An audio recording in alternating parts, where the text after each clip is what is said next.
ఓం నమో నారాయణాయ. మాఘపురాణం 30వ అధ్యాయం. మార్కండేయుని వృత్తాంతం. వశిష్ఠుల వారు దిలీపునకు మృగశృంగుని వివాహము, మృకండుని జననము, కాశీ విశ్వనాథుని దర్శనము, విశ్వనాథుని వరం వలన మార్కండేయుని బడయుట మొదలగు వృత్తాంతములను వివరించి, మహారాజా, ఇక మార్కండేయుని గురించి వివరింతును, శ్రద్ధగా ఆలకింపుమని ఈ విధముగా చెప్పెను. మార్కండేయుని ఆయువు 16 సంవత్సరములు మాత్రమే.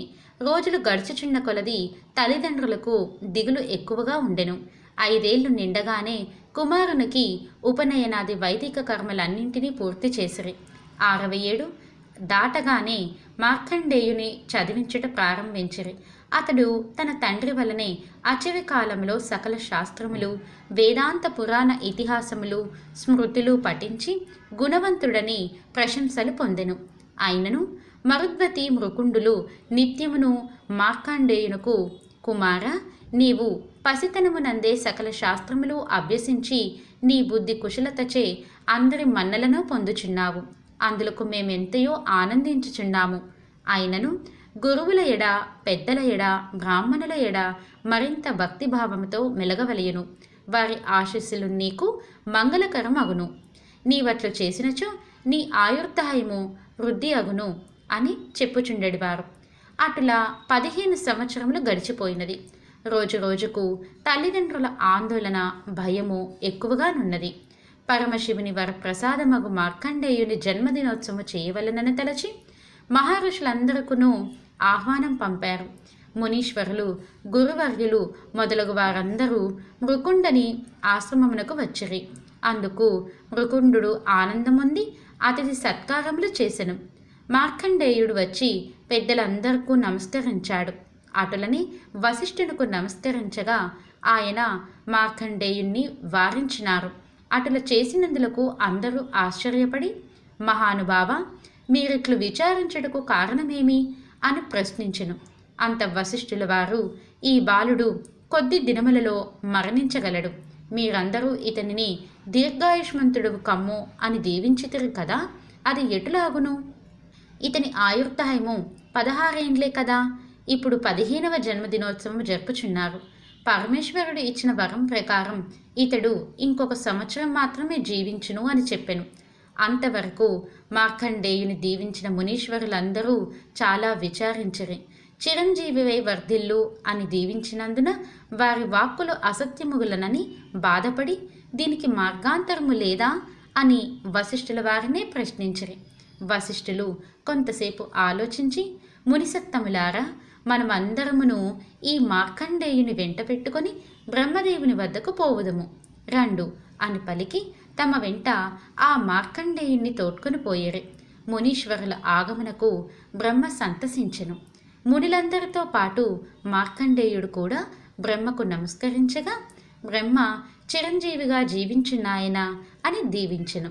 అప్పుడు వశిష్ఠ మహర్షి మార్కండేయుని జన్మ వృత్తాంతమును బ్రహ్మకు వివరించెను.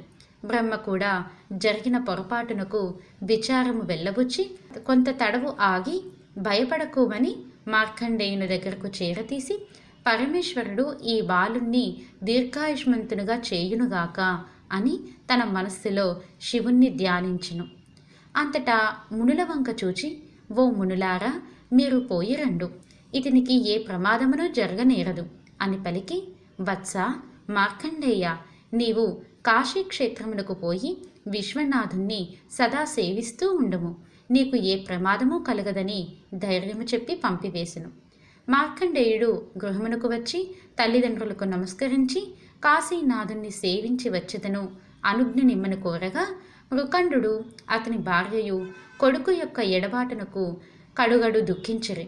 ఎట్టకేలకు మార్కండేయుని దీక్షను కాదనలేక, కుమారుణ్ణి విడిచిపెట్టి ఉండలేక అందరూ కాశీక్షేత్రమునకు బయలుదేరిరి. మృకండు కుటుంబ సహితముగా కాశీకి పోయి విశ్వేశ్వర ఆలయ సమీపమును వందు ఒక ఆశ్రమము నిర్మించెను. మార్కండేయుడు శివధ్యానపరుడై రాత్రింబవళ్ళు శివలింగము కడనే ఉండసాగెను. క్రమముగా అతడు 16వ ఏట ప్రవేశించెను. మరణ సమయం ఆసన్నమైనది. యముడు తన భటులతో మార్కండేయుని ప్రాణములు గొనితెమ్మని చెప్పగా ఆ నిమిత్తమై వారు శివ సన్నిధితో ధ్యానము చేసుకొనుచున్న మార్కండేయుని కడకు వచ్చేసరికి ఆ సమీపమందు నిలువలేకపోయిరి. కాలపాసము విసురుటకు చేతులు ఎత్తలేకపోయిరి. మార్కండేయుని చుట్టూ మహా తేజస్సు ఆవరించింది. ఆ తేజస్సు యమభటులను అగ్ని కణముల వలె బాధించెను. ఆ బాధకి ఓర్వలేక భటులు పోయి జరిగిన వృత్తాంతమును యమునకు చెప్పగా యముడు ఆశ్చర్యపడి తానే స్వయముగా వచ్చి మార్కండేయునిపై కాలపాసమును విసిరెను. మార్కండేయుడు కన్నులు తెరచి చూచుసరికి యముడు అతని ప్రాణములను తీసుకొని పోవ సిద్ధముగా ఉండగా అతడు భయపడి శివలింగమును కౌగిలించుకొని ధ్యానించేసరికి కైలాసవాసుడగు పార్వతీపతి తన భక్తుని ఆక్రందనను విని మహారౌద్రాకారముతో శివలింగమును చీల్చుకొని వచ్చి త్రిశూలముతో యముణ్ణి సంహరించి మార్కండేయుణ్ణి రక్షించెను. యముడు చనిపోవుటచే అష్టదిక్పాలురు బ్రహ్మాది దేవతలు వచ్చి శివుణ్ణి అనేక విధముల ప్రార్థించిరి. కోపము చల్లార్చుకో మహేష, యముడు తన కర్తవ్యమును నెరవేర్చినాడు. తమరు వరప్రసాదుడగు మార్కండేయునికి 16 ఏండ్లు మాత్రమే ఆయువుని ఇచ్చితిరి కదా. అతని ఆయువు నిండిన వెంటనే యముడు ప్రాణములు తీయుటకు వచ్చెను. తమరు మార్కండేయుని చిరంజీవిగా చేసితిరి. అందుకు మేమెంతయో ఆనందించుచున్నాము. కాని ధర్మపాలన నిమిత్తము యముడు లేకుండుట లోటు కదా. మరలా యముణ్ణి బ్రతికించమని వేడుకొనిరి. అంతటా ఈశ్వరుడు యముణ్ణి బ్రతికించి, యమా, నీవు నా భక్తుల దొరికి రావలదు అని హెచ్చరించి అంతర్ధానమయ్యెను.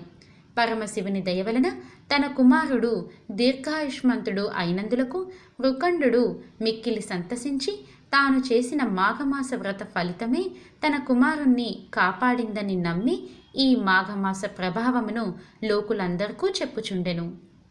ఇది మాఘపురాణం 30వ రోజు పారాయణం సంపూర్ణం. ఈ రోజుతో మాఘమాస విశిష్టత మాఘపురాణం మొత్తం కూడా మనం పారాయణం చేసుకున్నామండి. ఇంతటితో మాఘపురాణం పూర్తయింది. ఇలా నేను చేసే ప్రతి ఆడియోస్ మీరు యూట్యూబ్లో వినాలి అని అనుకుంటే ఇది నాదొక చిన్న సేవ మాత్రమే అండి. యూట్యూబ్లో ఉంటుంది, సబ్స్క్రైబ్ చేయండి అనేసరికల్లా వ్యూస్, సబ్స్క్రైబర్స్ అని చెప్పి మీకు వెంటనే ఆలోచన వస్తుందేమో అండి. అలా ఏమీ కాదు. ఎందుకంటే నాకు కావాల్సింది వినడం, స్వామి సేవ చేసుకోవడం.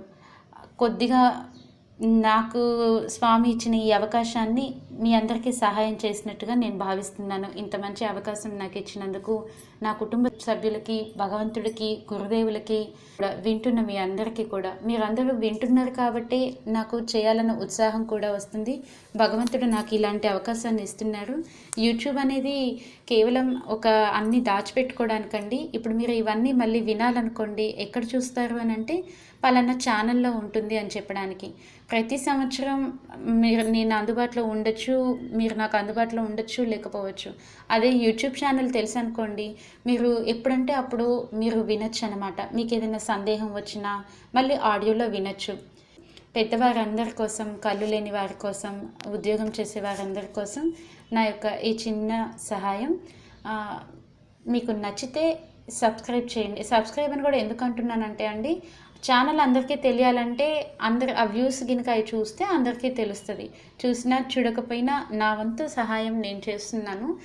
మిగతా వాళ్ళందరికీ కూడా, ఇలా ఎదురు చూసే వాళ్ళందరికీ కూడా తెలిస్తే వాళ్ళు వింటారు అనేది ఒక చిన్న ఆశ, అంతే అండి. ఈ అవకాశం ఇచ్చినటువంటి ఆ భగవంతునికి, తల్లిదండ్రులకి, గురువులకి, పెద్దలకి, మీ అందరికీ కూడా నా పాదాభివందనములు. స్వస్తి.